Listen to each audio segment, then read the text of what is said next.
السلام علیکم جی، میں ہوں ضیاء بلوچ اور آپ مجھے سوشل میڈیا پر دیکھ رہے ہیں۔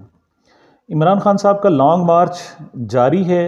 اب لانگ مارچ جو اب تک دو حصوں پر مشتمل تھا، ایک کی قیادت اسد عمر صاحب کر رہے تھے جو جھنگ سے اور فیصل آباد سے شروع ہوا تھا، اور دوسرے کی قیادت عمران خان صاحب کرتے ہوئے وزیر آباد تک آئے تھے اور وہاں پر ان پر قاتلانہ حملہ ہوا اور پھر وہ مضروب ہو کر لاہور واپس چلے گئے۔ وہ کچھ دن شوکت خانم ہسپتال میں زیر علاج رہے اور پھر اب وہ اپنے گھر زمان پارک لاہور میں منتقل ہو گئے ہیں۔ تو یہ جو لانگ مارچ تھا، اس کی قیادت، اس سیگمنٹ کی قیادت اس وقت شاہ محمود قریشی صاحب کر رہے ہیں۔ ایک تیسرا لانگ مارچ پشاور سے شروع ہو رہا ہے جس کی قیادت پرویز خٹک صاحب کریں گے اور وہ بھی اب شروع ہو جائے گا، اور ایک چوتھا لانگ مارچ اور ہے جو ایک سیگمنٹ ہے، اس کی قیادت علی امین گنڈا پور صاحب کر رہے ہیں۔ ان تمام جو لانگ مارچ ہیں ان کا رخ اسلام آباد کی بجائے راولپنڈی کی طرف ہے، اور آج عمران خان صاحب نے کہا ہے کہ وہ آئندہ 1 یا 2 دن میں وہ اس حتمی تاریخ کا بتائیں گے کہ جس وقت انہوں نے راولپنڈی میں تمام پاکستان بھر سے لوگوں کو اکٹھا کرنا ہے، کیونکہ یہ جو لانگ مارچ ہیں یہ ان کے ابتدائی طور پر راستے میں جو لوگ شامل ہو رہے ہیں انہی پر مشتمل ہے۔ انہوں نے پاکستان بھر سے لوگوں کو اکٹھا نہیں کیا، بلکہ یہ ان کی وہ اسٹریٹجی تھی جس کی وجہ سے انہوں نے اپنے کارکنوں کو تھکایا نہیں اور ان کا موٹیویشن کا عمل بھی جاری رہا ہے۔ لیکن اس لانگ مارچ سے ہٹ کر جو آج کی جو سب سے بڑی پیش رفت ہے وہ یہ ہے کہ عمران خان نے کہا ہے جی کہ دیکھیں، ہم لوگ یعنی تحریک انصاف تو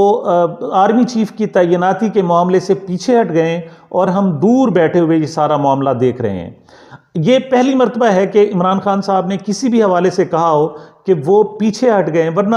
جو لوگ عمران خان کو جانتے ہیں وہ پیچھے ہٹنے والوں میں سے نہیں ہیں، وہ ہمیشہ لڑنے والوں میں ہیں اور فرنٹ فٹ پر آ کر لڑا کرتے ہیں۔ ان کو ہار جیت سے بھی غرض نہیں ہوتی، بلکہ ان کی غرض یہ ہوتی ہے کہ وہ میکسیمم پرفارم کر رہے ہیں اور میکسیمم وہ اپنا کام کر رہے ہیں۔ یہ پہلی مرتبہ ہے کہ انہوں نے اسٹیک ہولڈرز کو کہہ دیا ہے کہ وہ اس معاملے پر خود تھوڑا بیک فٹ پر چلے جا رہے ہیں اور پیچھے ہٹ کر بیٹھ کر وہ صورتحال دیکھیں گے۔ اس کی کیا وجوہات ہے؟ اس پر 2-3 حوالوں سے گفتگو کی جا رہی ہے۔ پہلی بات تو یہ کی جا رہی ہے کہ شاید وہ کہتے ہیں کہ توشہ خانہ اور خاص طور پر وہ جو گھڑی کا قصہ ہے اور جس کی وجہ سے عمر فاروق اور ایک نامی شخص کو ایک سامنے لایا گیا ہے اور اس کو توشہ خانہ کی اس گھڑی کا خریدار ظاہر کیا گیا ہے، یہ اتنا زوردار حملہ ہے میں سمجھتا ہوں حکومت کی طرف سے عمران خان صاحب پر کہ لوگوں کا کہنا ہے کہ شاید وہ اس وجہ سے بھی تھوڑا سا بیک فٹ پر چلے گئے ہیں۔ یہ حملہ کیا ہے اس حوالے سے ایک تفصیلی ویلاگ تو ہوگا، لیکن اس کا چھوٹا سا اسٹرانس میں آپ سے عرض کر دوں کہ ایک وہ حملہ ہوتا ہے جو کسی پارٹی پر کیا جاتا ہے، ایک وہ دوسرا حملہ وہ ہوتا ہے جو اس کی سیاسی حملہ کیا جاتا ہے، لیکن یہ وہ حملہ ہے جو عمران خان کی ذات پر کیا گیا ہے، اور اس کی جو نوعیت ہے وہ قانونی سے بھی ہٹ کر، سیاسی سے بھی ہٹ کر بالکل ذاتی، نجی اور اخلاقی ہے۔ اور آپ کو پتہ ہے کہ جو صاف اور کھرا آدمی ہوتا ہے وہ قانونی طور پر کبھی مار نہیں کھاتا، وہ لڑائی کے حوالے سے بھی اور ایون عسکری صورتحال بھی پیدا ہو جائے، مار کٹائی اور مار دھاڑ بھی پیدا ہو جائے تو شاید وہ اتنا جلدی ہار ماننے والا نہیں ہوتا۔ لیکن وہ کہا جاتا ہے نا کہ عدم خلوص کے بندوں میں ایک خامی ہے، ستم ظریف بڑے جلد باز ہوتے ہیں۔ جب اخلاقی بنیادیں آ جاتی ہیں تو اس وقت بندے کو سوچنا پڑتا ہے۔ تو عمران خان صاحب پر بھی یہ ایک بہت بڑا اخلاقی حملہ کیا گیا ہے۔ قانونی لحاظ سے کہہ رہے ہیں کہ یہ معاملہ بالکل ٹھیک ہو سکتا ہے، لیکن عمران خان صاحب جیسا لیڈر جس پر یہ ہے کہ انہوں نے اخلاقی حدود کو اور اپروچ کو بہت زیادہ اوپر کر دیا تھا، ان کے لحاظ سے ان کا اس طرح سے گھڑی کو لینا اور پھر آگے فروخت کرنا شاید مناسب نہ ہو۔ حالانکہ وہ بہت پہلے اپنے اقتدار کے دنوں میں بتا چکے ہیں کہ یہ گھڑی انہوں نے ایک خاص مقصد کے لیے بھیجی اور اس سے جو آمدنی ہوئی انہوں نے وہ بنی گالا کی وہ سڑک تعمیر کی تھی۔ بہرحال اس پر پھر دوبارہ گفتگو ہوگی۔ آخر کیا وجہ ہے کہ عمران خان صاحب دستبردار ہو گئے ہیں یا ایک پیچھے ہٹ گئے ہیں اور انہوں نے کہا ہے کہ آرمی چیف کے حوالے سے جو پیش رفت ہو رہی ہے میں اس میں ڈائریکٹلی انوالو نہیں ہو رہا؟ اس کی وجہ یہ تھی جی، میں گزشتہ ویلاگ میں بھی عرض کر چکا ہوں کہ آرمی چیف کے معاملے پر 3 سٹیک ہولڈرز ہیں۔ پہلی بات تو خود اسٹیبلشمنٹ ہے،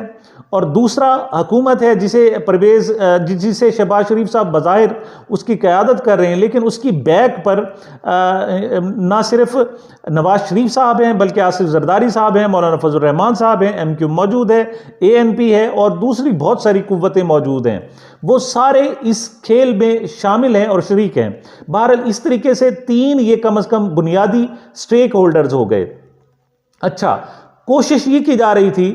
حکومت کی کوشش خاص طور پر یہ تھی کہ اس میں آرمی کو یعنی اسٹیبلشمنٹ کو اور عمران خان کو بظاہر خود لڑا دیا جائے، اس سے ان کو فائدہ پہنچ جائے گا۔ اس کے لیے کیا کیا تھا انہوں نے؟ پچھلے دنوں میں 2-4 دن پہلے ہی ایک شوشہ چھوڑا۔ شوشہ کیا چھوڑا تھا کہ جی آرمی کی طرف سے جو بھی سمری آئے گی اور اس میں جو پہلا نام ہوگا وہ اس کو آرمی چیف بنا دیں گے۔ تو اس پر وہ کہنا یہ چاہتا تھا کہ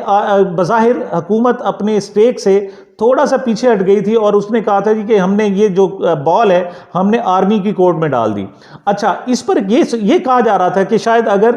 جنرل عاصم منیر صاحب کا لیفٹیننٹ جنرل عاصم منیر صاحب کا نام ہوا تو جو عمران خان صاحب کو کسی صورت قابل قبول نہیں ہوگا۔ ایسی صورت میں عمران خان صاحب بھڑک جائیں گے، اور وہ خاص طور پر ایسی حالت میں کہ وہ اپنے لانگ مارچ بھی لیے بیٹھے ہیں، تو ان کا آرمی سے اسپیشل ٹکراؤ ہوگا اور اس عمران خان کا صاف ظاہر نقصان ہوگا۔ تو یہ ایک بنیادی تھی، لیکن عمران خان نے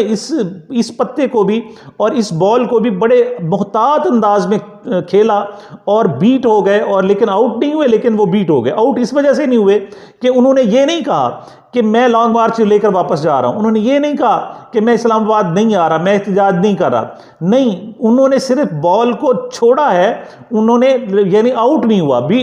اسی حد تک کہہ سکتے ہیں کہ وہ بیٹ ہوئے، اور بیٹ بھی اس انداز میں ہوئے کہ انہوں نے یہ بال خود چھوڑ دی ہے۔ وہ اس میں بھرپور طریقے سے اس میں موجود ہیں، اور اب کے بار انہوں نے پھر ایک مرتبہ یہ گیند حکومت اور اسٹیبلشمنٹ کی کورٹ میں ڈال دی ہے۔ اس کا مطلب یہ بھی نہیں ہے کہ وہ اس سے خائف ہیں، یہ بھی وجہ نہیں ہے کہ وہ اس توشہ خانہ کے حملے کے حوالے سے شاید کوئی ڈی مورلائز ہو گئے، ایسی ہرگز بات نہیں ہے۔ عمران خان تیار ہے، بلکہ فریش ہے، اور بہت اچھے انداز میں تیار ہے، اور تازہ دم ہے، اور وہ کسی وقت بھی میں سمجھتا ہوں کہ اسلام آباد اور راولپنڈی پر جھپٹنے کے لیے تیار ہے۔ البتہ وہ اپنے اس موقع کو 25 مئی میں تبدیل نہیں کرنا چاہ رہے، اور اس مرتبہ جس طرح وہ پہلے کہہ رہے تھے کہ بھرپور تیاری کے ساتھ وہ موجود ہیں،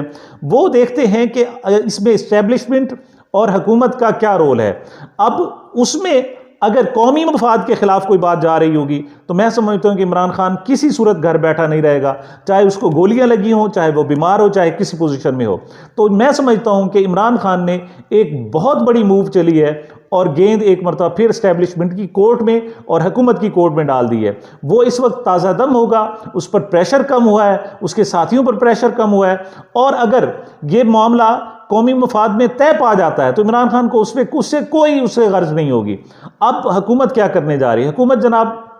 انہوں نے کیبنٹ کا ایک اسپیشل میٹنگ بھی کال کر لی ہے، جس میں یہ فیصلہ کیا جائے گا کہ جو آرمی چیف کی تعیناتی ہے اس کو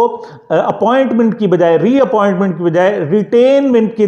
ریٹین لفظ جو ہے نا استعمال کر لیا جائے گا۔ اور اس پر بہت بڑی بحث ہو رہی ہے کہ ریٹین کس کو کیا جائے گا؟ کیا retain army chief general Qamar Javed Bajwa صاحب کو کیا جائے گا، یا جو اس وقت سینئر موسٹ اس وقت جو موجود ہیں لیفٹیننٹ جنرل